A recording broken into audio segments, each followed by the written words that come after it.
क्या third world war ने दस्तक दे दी है? और अगर ऐसा है तो भारत का क्या रुख होगा? भारत की जल थल वायु सेना कितनी मजबूत है? दुनिया तीसरे विश्व युद्ध के महाने पे है, इसमें किसी को कोई शक नहीं होना चाहिए। ठीक है साहब, इंटरनेशनल रूल बेस्ड ऑर्डर की तो धज्जियां उड़ा दी गई हैं, धज्जियां उड़ा दी गई हैं सब। कोई है ही नहीं, जंगल रूल है, जंगल लॉ है। डोनाल्ड ट्रंप कभी धमकी दे रहे हैं कि मैं कनाडा को 51st स्टेट बना दूंगा, फिर वो कहते हैं कि साहब मैं तो ग्रीनलैंड पकड़ लूंगा।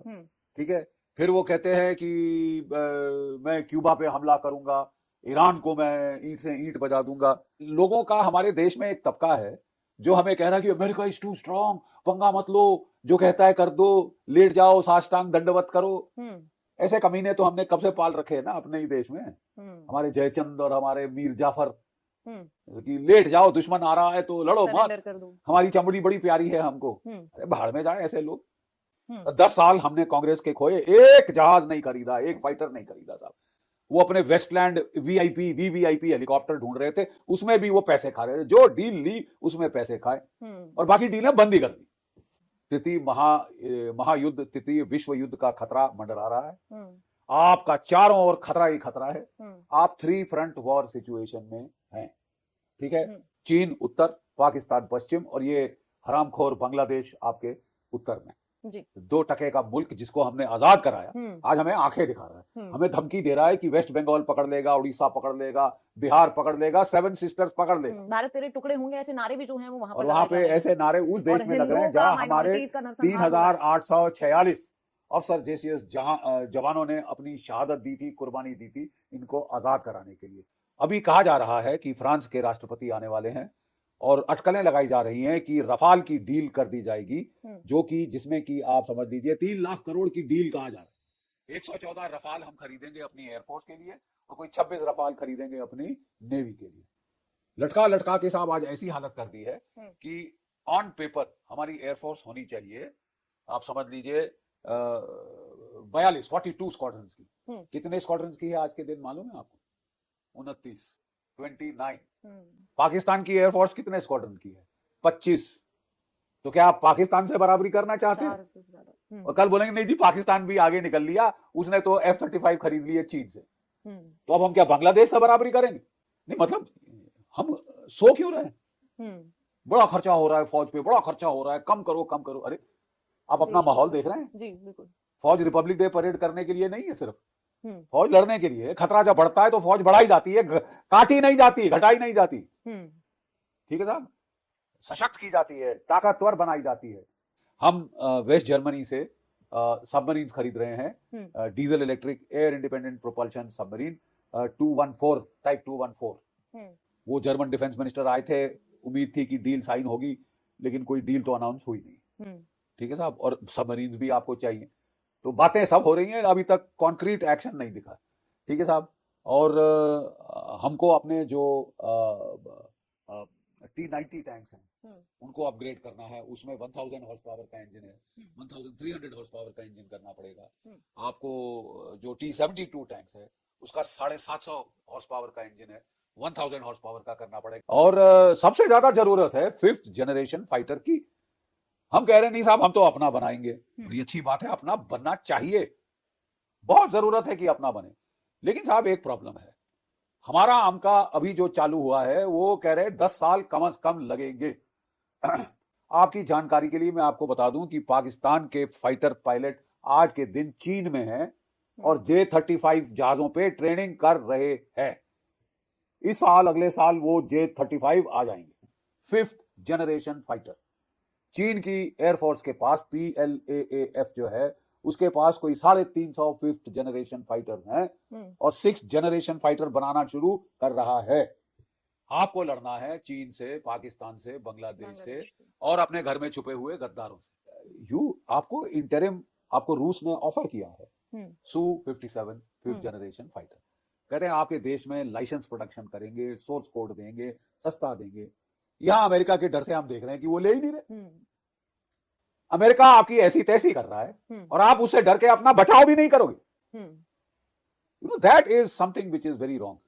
डर के मारे हमने उनको फिर वो ऑर्डर दे दिया है कि साहब वो जो लाइट कॉम्बैट इंजन के 200 इंजन के जो जेट के इंजन है हम आपसे खरीदेंगे। आपने ट्रेलर देख लिया है कि जो पिछले 100 इंजन देने थे उसका क्या किया है उसने। $1 अरब खा लिए, डकार नहीं लिया। 2.5 साल हो गए, 2 इंजन दिए थे आपको।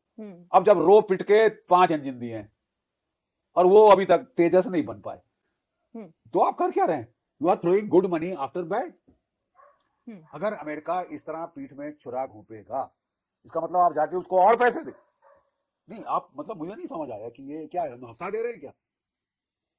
अब समय आ गया है कि शत्रु बोध हो जाए, कौन दोस्त कौन दुश्मन समझ आ जाए। और अगर आपको अमेरिका के पागलपने का सामना करना है, अगर वो पागल हाथी जैसे कभी यहाँ सूंड मार रहा है, कभी वहां सूंड मार रहा है, तो आपको अपनी ताकत बढ़ानी होगी। आपको रशिया, इंडिया, चाइना ट्रायंगल को स्ट्रांग करना होगा, ब्रिक्स को मजबूत करना होगा। डर के ये नहीं कि आप और हमसे जेट फाइटर हमको दे दो, ये पैसा और लो, पैसा और लो।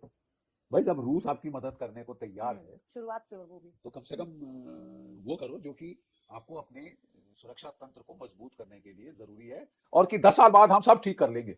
10 साल नहीं है आपके पास, इस साल लड़ाई हो सकती है पाकिस्तान, चीन कूद सकता है, अमेरिका आ सकता है। और आप बोले साहब बहुत समय है हमारे पास, आराम से करेंगे, हम ज्यादा खर्चा नहीं करना चाहते फौज पे, दूसरी पार्लियामेंट बना लो, सीजीओ कॉम्प्लेक्स बनाओ, ये करो वो करो, उनके लिए कोई कमी नहीं है पैसे की साहब। भारत मंडपम बनाओ, ये मंडप वो मंडप, तीसरा मंडप, उनके लिए कोई कमी नहीं है पैसे की। लेकिन जहां फौज की बात आती है, जहां डिफेंस को पुख्ता ताकतवर करने की बात है, बहुत खर्चा हो रहा है, बड़ा खर्चा हो रहा है। जिस तरीके से आपने कहा कि इसी साल हालात ऐसे बन रहे हैं कि तीसरा विश्व युद्ध जो है वो हो सकता है, कहीं ना कहीं जो आहट है वो हम देख रहे हैं देश और दुनिया में। जिस तरीके से दुश्मन जो है तकनीक को हथियार बना रहा है, साइबर अटैक, ड्रोन, एआई, इसका भी इस्तेमाल होगा। और इस हाइब्रिड वॉर के लिए इंडिया कितना तैयार है? कि इसकी तोड़ है 5th generation fighter, stealth fighter, वो अभी तक हमने लिए नहीं। हम बना रहे हैं, वेरी गुड। आम का बनाना पड़ेगा और अपने देश में बनाना पड़ेगा ताकि ये इंपोर्ट का चक्कर खत्म हो जाए। लेकिन जब तक नहीं होता तो ये थोड़ी ना बोलेंगे 10 साल हम कुछ नहीं करेंगे। तो बहुत समय हमारे पास, कोई दुश्मन हम पे हमला नहीं करेगा, हम शांति प्रिय देश हैं, हम अहिंसावादी हैं, हम गांधी के देश हैं। बाहर में गई आपकी अहिंसा, ठीक है साहब, दुश्मन कोई अहिंसावादी नहीं है आपके, केवल आप हो अहिंसावादी। जी। और हम भारत जिस तरीके से क्रिया पे प्रतिक्रिया देता है, तो कहीं ना कहीं समय आ चुका है कि भारत पहले से तैयार रहे और थोड़ी भी हलचल हो तो भारत प्रीएम्प्टिव स्ट्राइक करे, इंतजार नहीं करे कि मारेगा तो मारेंगे। ये फलसफा कब तक चलेगा? जवाब ही नहीं दे रहे थे कि हम तो अहिंसावादी हैं साहब, गांधीवादी हैं। चरखा काटेंगे, चरखा काटने से आपके लोगों की मौत नहीं आप टाल सकते। ठीक है साहब, चरखा काटने का जमाना गया, अब युद्ध का जमाना आ गया है हमारे सर पे, वेदर वी लाइक इट और वी डोंट लाइक इट। हम नहीं चाहते लड़ना शरना मार काट करना, लेकिन क्या हमारे पड़ोसी ऐसे हैं खूंखार भेड़िए की तरह साले इंतजार कर रहे हैं कि आप थोड़ी कमजोरी दिखाओ और तुम्हारी वो चीर फाड़ दें। ठीक है, तो इसके लिए अब समय बहुत कम है, इसीलिए मैं आह्वान कर रहा हूं कि साहब जितना खर्चा जरूरी है करिए। भारत सोने की चिड़िया थी, कहां गया हमारा सोना? लूट लूट के ले गए, क्योंकि हम उसकी रक्षा नहीं कर सके। रक्षा में हमको इंटरेस्ट ही नहीं है, हमको तो बड़ा फालतू खर्चा लगता है साहब कि फौज काट दो, मोटी हो रही है, ये हो रही, तुमको बचा रहे हैं। एयरफोर्स मत बढ़ाओ, क्यों नहीं बढ़ाओ साहब? मरना चाहते हो क्या? भारतीय सेना ऑपरेशन जब करती है तो कुछ लोग देश के अंदर बैठे हुए उस ऑपरेशन का सबूत मांगते हैं, चाहे वो ऑपरेशन सिंदूर हो या हाल फिलहाल में जितने भी ऑपरेशन किए गए हों।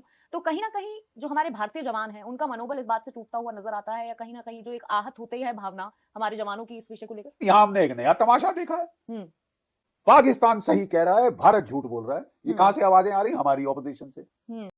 हिंदुस्तान का जनरल बख्शी मातम कर रहा था इस बात का कि हिंदुस्तान की सरकार जो है वो दफ़ा को लेकर जो है वो बिल्कुल भी सीरियस नहीं है। दफ़ा पर जो ख़र्चा करना चाहिए वो हिंदुस्तान की हुकूमत नहीं कर रही, बल्कि हिंदुस्तान की हुकूमत तो जो है दफ़ा पर ख़र्च करने को फजूल खर्ची कहती है।